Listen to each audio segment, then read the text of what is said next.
special teams, as I started to go through the transfer portal and who has committed and decided to transfer to Nebraska, each one, special teams guy, special teams guy, special teams guy, on down the line. So they picked up a punter from Montana in Brian Buschini. So he's one. Yep. They addressed them both. They got a kicker and a punter out of this whole deal.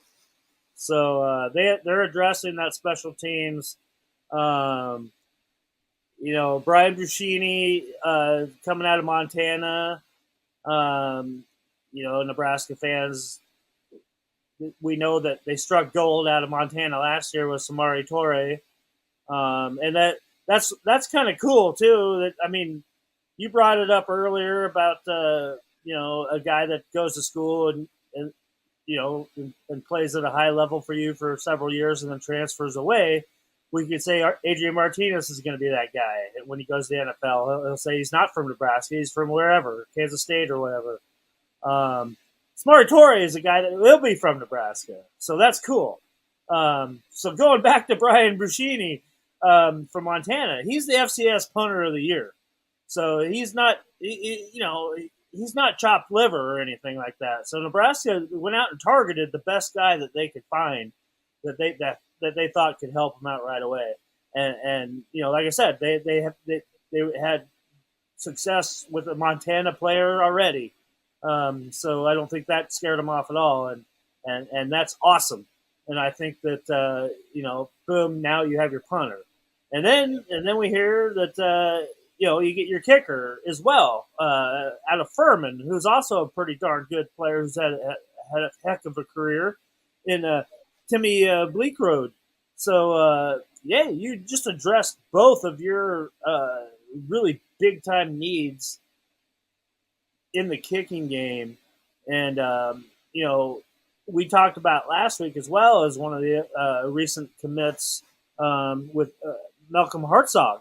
Out of the high school ranks, a corner and a punt return specialist. So they're addressing those needs there at special teams. When it's kind of funny that they don't have a special teams coach yet, or do we know if they're going to have a special teams coach yet?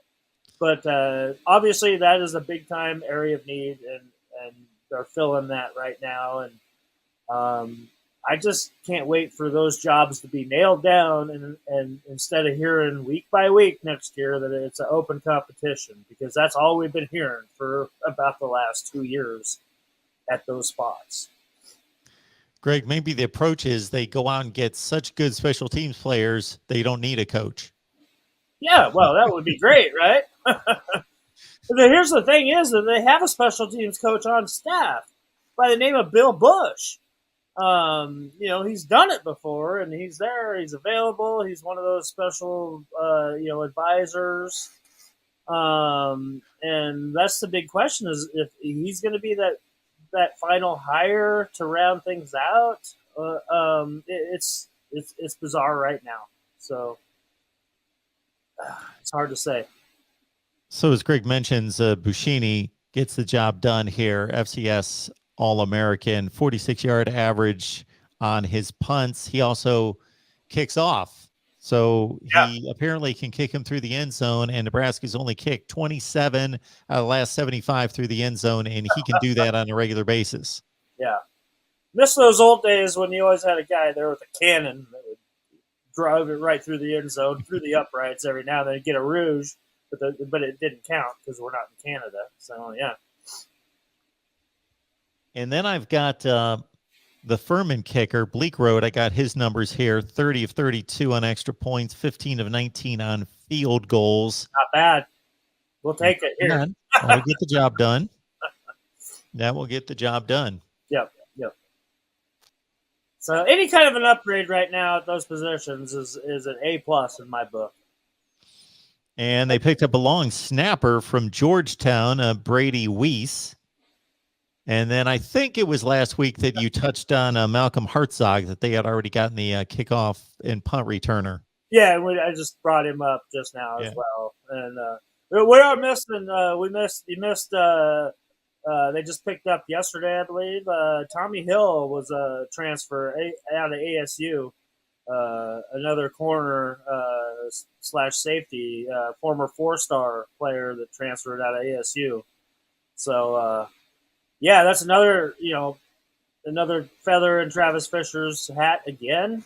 That's kind of getting to be a theme here tonight, but they've reloaded at that position, and it's not never hurts to add another a former 4-star that's played at a high level and played a lot at ASU.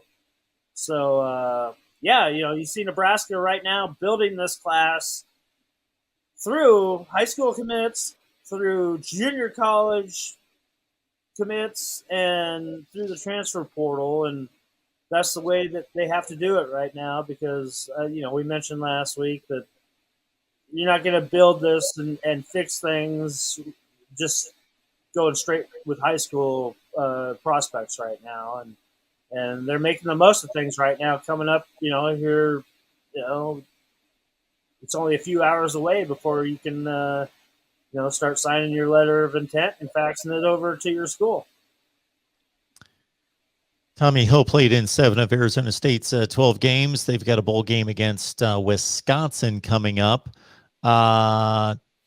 Toby, we appreciate that you actually think that Greg and I are the 2 best guys on the internet. We'll take it. Yeah, spread the word there, brother. There you go.